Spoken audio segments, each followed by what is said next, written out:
Today we're going to be looking at the Middle Ages, economic and social changes that went on during this time. The first change we see is what we call an agricultural revolution. By about 800 CE, new innovations in farming and also a warmer climate allowed for production of more food and better yielding crops. We start to see the use of a steel plow. This is a heavier plow than they were using before. Prior to this, they were using plows that were made out of wood that wouldn't cut into the ground in Northern Europe. So as it cuts into the ground, it turns over more ground and makes the ground more fertile and also easier to farm on. We also see the use of a new horse harness. This new harness didn't choke horses. Before, they were using harnesses that they had used on oxen, and those sat on the neck of a horse and sort of choked him so he couldn't breathe. And when the horse can't breathe, of course, he can't pull that new plow behind him. We also see the use of windmills. Windmills allows us to break down grains, to make things like flour, to turn into bread. It also increases the yield you can get because grinding grain by hand is a very difficult thing to do.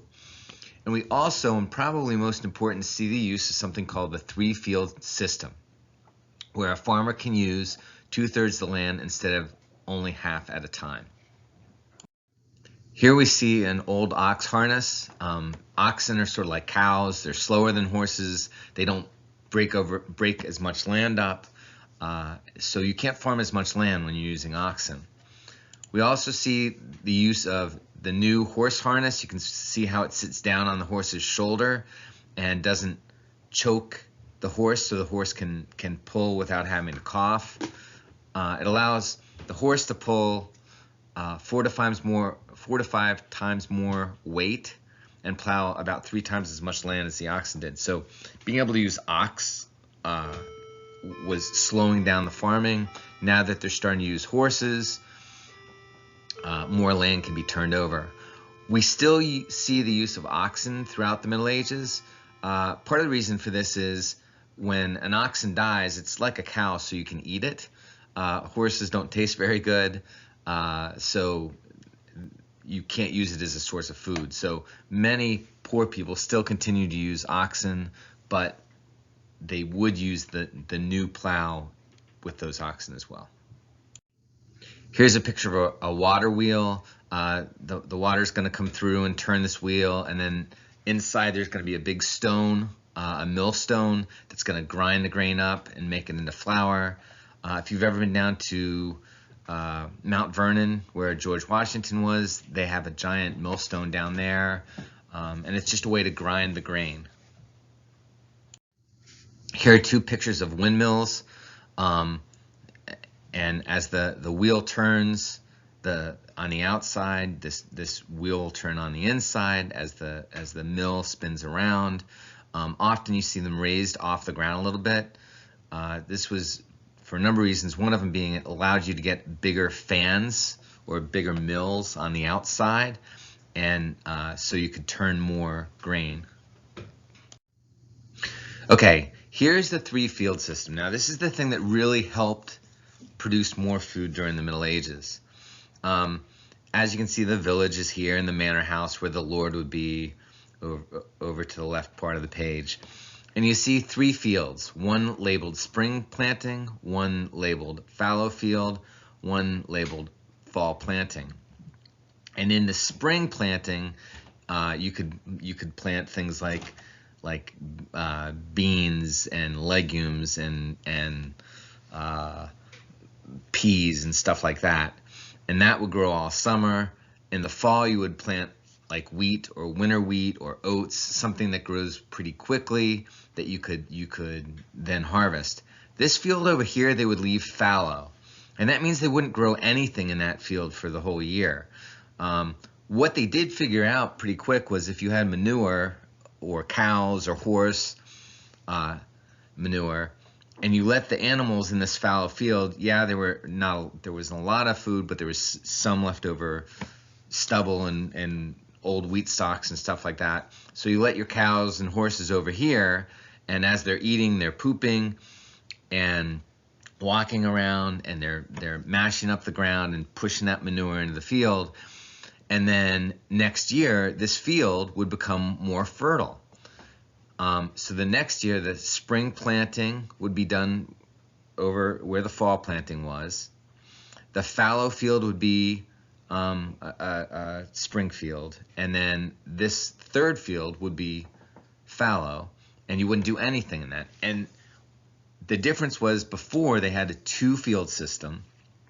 So it meant you could only farm on half the land during any one year. This allows you to farm 2/3 as much, and it's also going to help because you're going to have different plants in different fields. So if you have a bad spring and things don't grow very well, you still have this fall field that you might be able to survive on for the next year. So it was really, really helpful for the people of the Middle Ages. Here's some different fall crops and spring crops. These are things like wheat, oats, rye. Fall crops could be things like turnips or radishes or cabbages. They aren't showing any beans here, but lentils and beans and peas were also very important crops for them in the spring. They grow, they take normally a little bit longer to grow, so they need more time in the ground. But again, you can see how this is going to allow them not only to have more crops, but also different types of food. Primarily before this, they were eating mostly, the wheat and the barley and the rye, which are all carbs. And here you're getting more vegetables and that sort of stuff. So it's actually more healthy for you as well.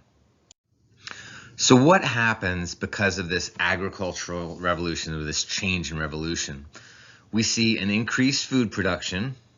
We see people who are well fed or better fed and can resist disease and also live longer.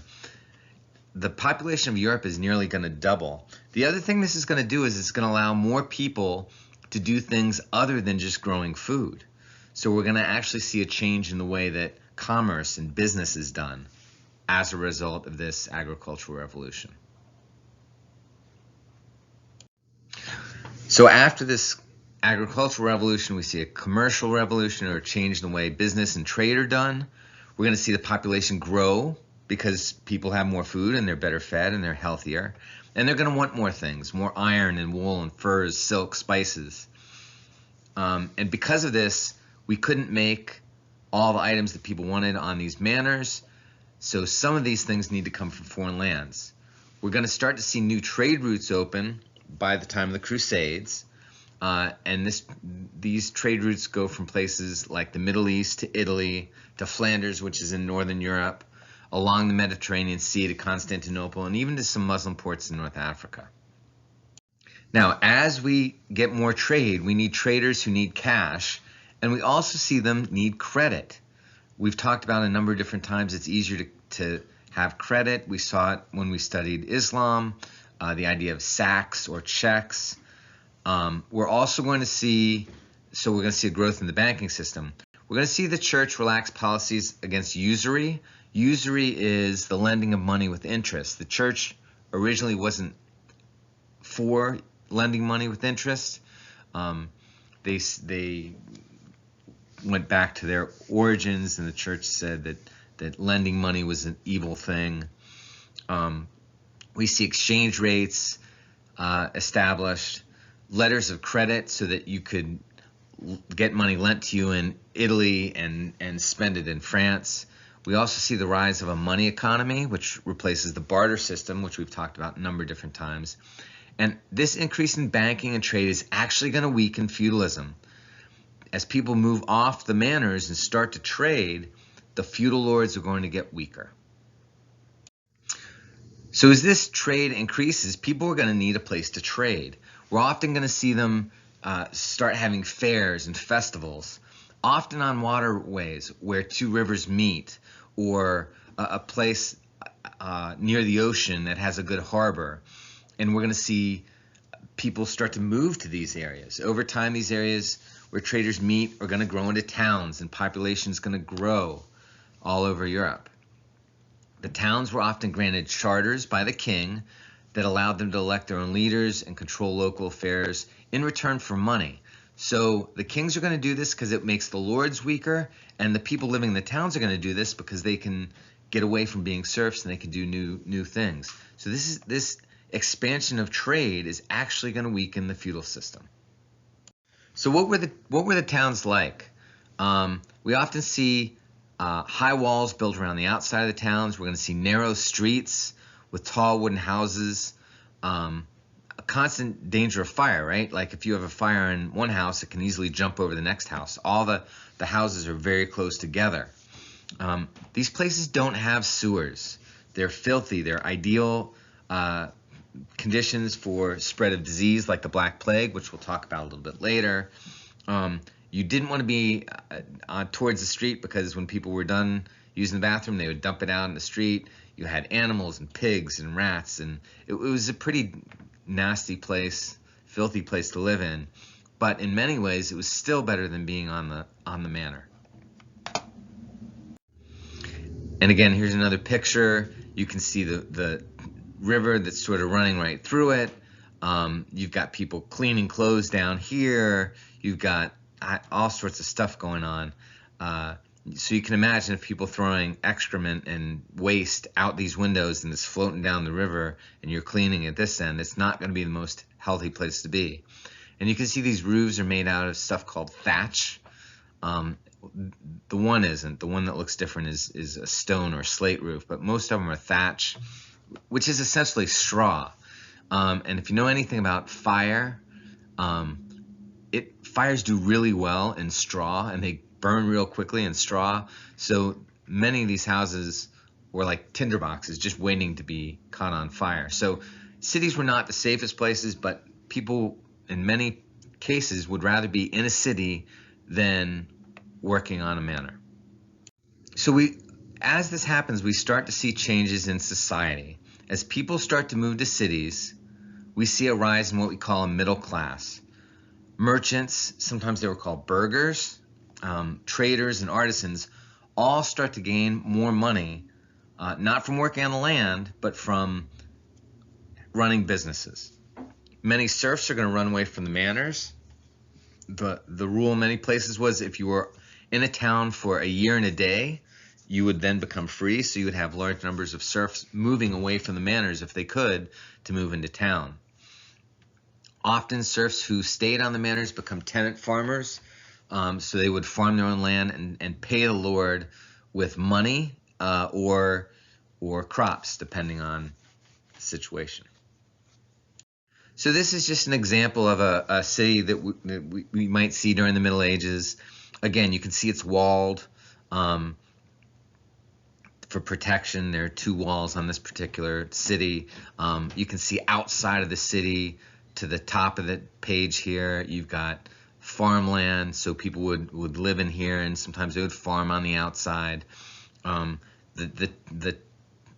Poor people might live on the outskirts of the town as opposed to someplace in the inside. So this is the type of thing that you start to see. We also see a rise in something called a guild. A guild was an organization of individuals in the same business or occupation working to improve economic and social conditions of its members. We'll talk about different types of guilds here in a minute or two. The guild is going to dominate medieval town economy. They're the ones who are going to set the rules. They're going to prevent too much competition. They're going to regulate the number of hours you can work. They're going to even provide social services for their members in certain cases. There are going to be 3 levels in these guilds. The first level was an apprentice, and you were an apprentice for 2 to 7 years. Often your parent would pay for training, and you would live with a master. So if you're an apprentice to become a carpenter, you're going to work for a master. He's going to show you how to be a carpenter. You're not allowed to get married during this time. Later on, you would become a journeyman or a day worker. They worked for master to earn a salary and create a masterpiece. And when they created a masterpiece, they could then become a master, own their own shop, work with other masters to protect trades, serve in government, and become part of the guilds themselves. So we see 2 types of guilds start to grow. The first is a merchant guild. They were the people who controlled what things were traded. They kept prices stable, so you didn't get competition from people within the guild. And again, in order to sell things in the town, you had to be a member of this guild. So they're not only keeping competition low within the city, but they're not allowing new people to move in.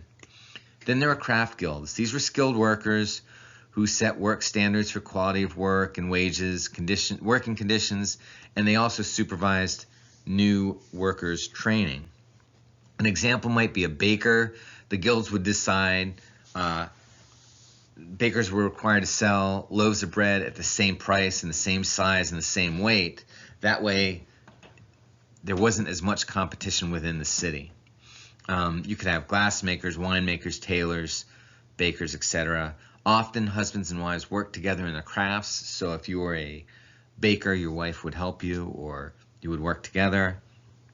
And we see a lot of surnames or last names that we use today can be traced to these medieval occupations.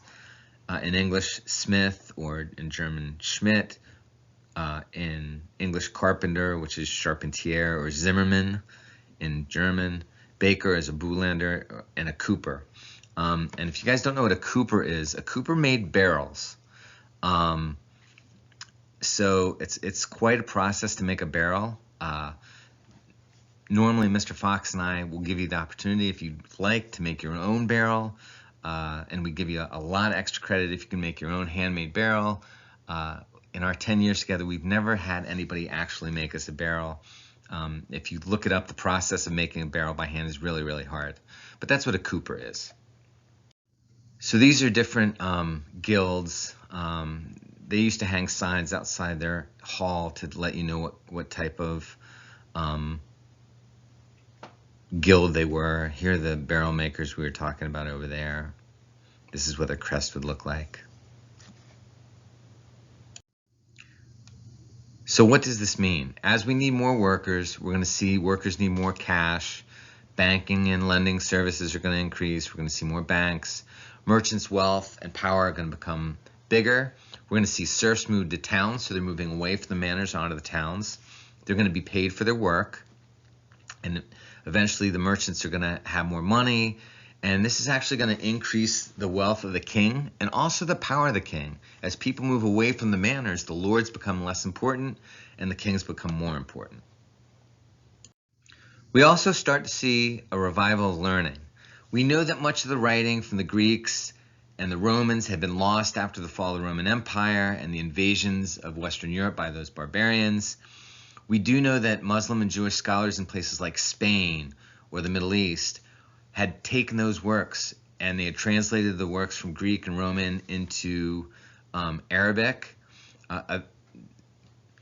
We see the Europeans are going to make contact with the Muslim world due to things like the Crusades. And as they come back, they're going to bring back these new technologies that are really not new, but that the Muslim empires, Islamic empires had saved. And we're going to see new technology in places like shipbuilding, navigation, and weapons. And the Europeans are going to get a huge body of knowledge from science and law, philosophy, mathematics. And we're also going to start to see a little bit of a conflict between the church and reason. These new ideas, especially from people like Socrates and Plato and Aristotle, the Greeks, they had challenged the Europeans by saying that people should use reason to discover basic truths. Remember, that's what had gotten Socrates in trouble way back in the time of Athens and the Greeks. Up to this point in time, Europeans had always accepted most of the ideas just based on faith. So the church said the earth was flat, the earth is flat. You didn't make that argument. And the church was the final authority. But we're going to start to see conflict between these two ideas. So what we start to see is the idea of scholasticism. This was sort of developed by a guy known as Thomas Aquinas. He was a monk. And the scholasticism evolved from the idea that they could use Greek thinking and Roman thinking and reason to support Christian ideas. So scholastics were followers of this Thomas Aquinas. Scholasticism used reason to understand things the church said and prove things the church said. In 1267, he's going to write Summa Theologica, which basically said that religious truth could be supported by logical argument. So the church would set the truth, and our job is to use reason and logic to support what the church is saying. And now we start to see the development of medieval universities. Now, these universities are going to be a little bit different than what you would actually think of as a university. But as economic and political conditions improve, we need more education. You need kings who need to keep track of their money, keep track of what sort of things they have. You need merchants who need to keep track of their stores and their stocks. Originally, this meant the scholars who met to discuss the ideas, not the buildings. The church actually wants a better educated clergy as well, because they have money and they have ideas and they have things they want to write down. Monarchs are going to need literate men from bureaucracies, and we actually start to see the establishment of universities like Oxford in England, and also in places like Italy and France. Women were not allowed to attend these. And we start to see some of the ideas that we generally have today. Education is going to become more secular, less concerned with the church, and more concerned with things going on here on earth. You get things like the bachelor's degree, which take 5 to 7 years to earn. That would be like a college degree. A 4-year college degree is called a bachelor's degree. A master's degree, which took 12 years of study. Today you can get a master's degree after you get your bachelor's degree. And we're going to start to see new ideas coming from scholars at these universities. Now, serious scholars use Latin because that was the language of learning, but writers and poets don't. And they're going to start to use and write in the vernacular, or things that everyday people can understand. So this would sort of be what a university would look like. And really, it doesn't look much different than today. Here's Mr. Fox in the front of the room sitting up, and he's got his lectern up there so he can give his lecture. You've got people in the front. Look, they all have their books open. They're paying attention. You got these 2 guys and these 3 guys back here sort of talking. Look, the people in the back not talking. And even 800, 900 years ago, you still have guys like you see in the front here on the right-hand side in the blue, and he's sleeping. So those schools changed a lot over time. Some things really still haven't changed. We also see the development of literature. New writings appear in the vernacular or everyday language instead of Latin. You get things like the Song of Roland, which were tales of Charlemagne's knights. You start to see things like the Divine Comedy by a guy named Dante. You don't need to know his last name, just know Dante. This was a tale of a journey through hell and purgatory and eventually heaven. We see the Canterbury Tales written by Chaucer. This was a story of English pilgrims on the way to visit Thomas Becket's tomb and all the adventures they go through on their way to get to Canterbury. We see Beowulf, which is important Anglo-Saxon work. There was actually a movie on Beowulf. It's not Mr. Fox's top 10, but he has watched it.